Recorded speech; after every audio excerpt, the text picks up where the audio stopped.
Сказка «Иван-царевич и серый волк», часть 2.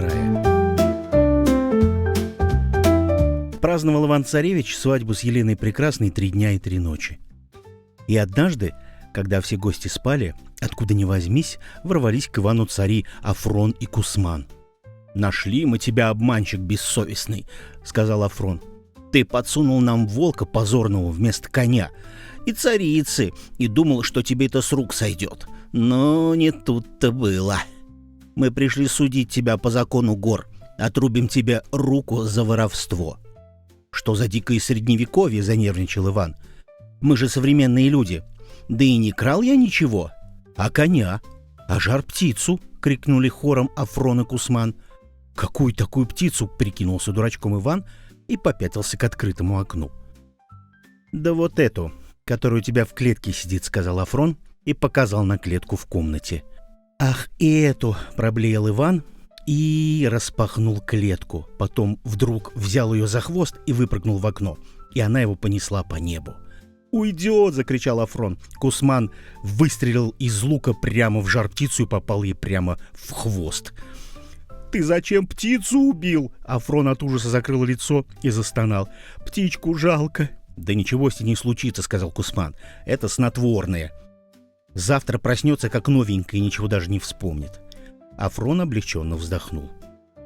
«Так что ж ты сразу-то в Ваньку не выстрелил, когда бы мы в комнату вошли?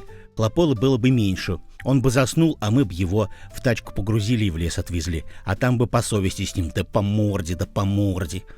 Да, я хотел в его глаза бесстыжие посмотреть. Теперь вот вижу, что совести у него совсем нет. Пока цари разбирались, Иван-царевич вскочил на золотого коня и давай его плетью нахлестывать. Что есть мочи. Помчал его конь в чистое поле. Скакал он 3 дня и 3 ночи. Гнал, не жалел, боялся, что погонятся за ним. Наконец упал конь на землю совсем без сил и взмолился человеческим голосом. «Сил моих больше нету, сынок, помираю, загнал ты меня». «Какой я тебе сынок, лошадь сивая!» — закричал Иван. «За мной бандиты гонятся, руку хотят отрезать, вставай давай!» И помчались дальше. «На вот, выпей кофеечку из термоса». И вдруг увидел Иван, что конь златогривый превратился в царя Берендея, который лежал на земле и еле дышал. «Батя?» — ахнул Иван-царевич. «Как же так? Ты же мне сразу-то что ж не сказал-то, что ты не конь?» «А ты разве спрашивал?» — вскочил он меня на спину. «Давай орать, как бешеный, да плетью стегать. Тут поневоле конем поскачешь», — горестно ответил Берендей. «Но кто ж тебя в коня-то превратил, батяня?» «Эх, сынку, приходил ко мне волшебник Сулейман по прозвищу Первый Мститель. Тебя искал. Сказал, что жалуются на тебя в 3 царствах. Я на всякий случай ему соврал. Ну, что ты в Америку уехал. А он меня за это в коня златогривого превратил. А настоящего коня повел обратно к царю Кусману». С этими словами Берендей и помер. Недолго Иван кручинился, времени не было. Боялся погони. Вернулся тайком ночью во дворец и к Елене Прекрасной в спальню пробрался. «Ну как тут обстановка, Ленок?» — спросил он. «Про меня кто-нибудь спрашивал?» «Нет, дорогой, все спокойно», — отвечала Елена не своим голосом. «Ну и хорошо, пронесло, значит». Вздохнул Иван с облегчением. «А что это у тебя голос такой хриплый? Простудилась, что ли? Ну-ка, личико покажи, дорогая». Повернулась Елена к Ивану-царевичу, отбросила фату с лица и вдруг говорит мужским голосом с кавказским акцентом. «Да здорово я! А голос у меня такой, потому что я не Елена Прекрасная, а я волшебник Сулейман Вах. По-прежнему меня зовут Первый Мститель.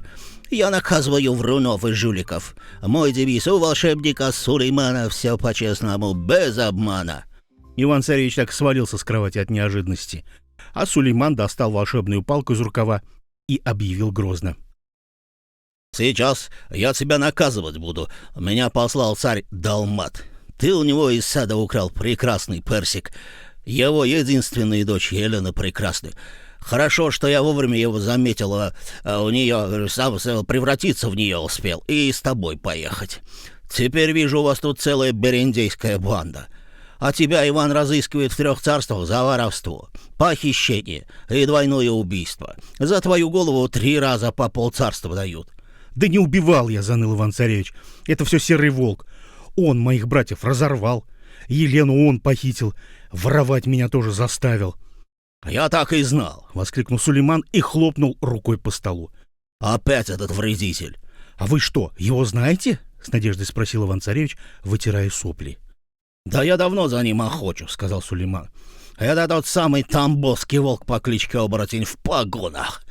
Очень вредный тип. Он обычно действует так: съест что-нибудь лошадь, потом начинает извиняться перед хозяином, а сам на его навши гадости подговаривает.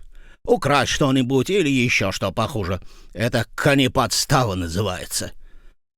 Ох, Сулейман тяжело вздохнул. Видно было, что его очень огорчает несправедливость в сказочном мире.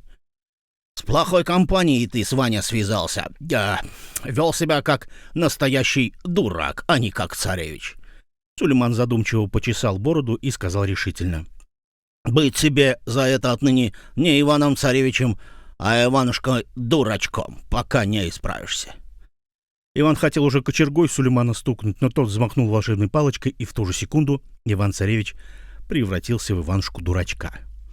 Стал он в деревне жить-поживать, да ума наживать, а братьев его Сулейман живой и мертвой водой оживил, отругал как следует и запретил Ивана обижать. Елена Прекрасная за царя Кусмана замуж вышла, с которым они давно друг друга любили. Тамбовский волк по лесам недолго прятался. Вскоре он за старое взялся, зимой залез в конюшню Кусмана, съел коня златогривого, но попался в капкан медвежий, и Сулейман превратил вредного волка в коня навеки вечные, чтоб неповадно ему было самому воровать, да юноши этому обучать.